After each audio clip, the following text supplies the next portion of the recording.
Welcome back.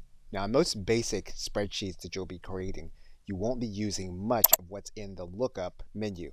However, there are two formulas that you will be using on a regular basis. One of which, of course, is the hyperlink.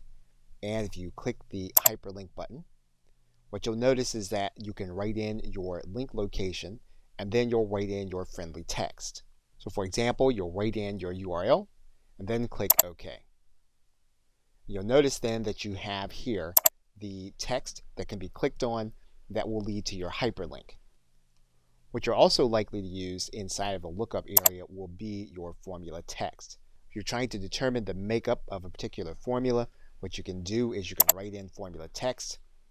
You can then enter the cell where you want to note where the formula is, and then you can click OK.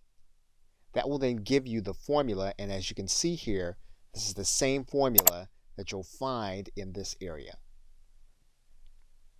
Okay, so with that, thanks, and I will see you in another video.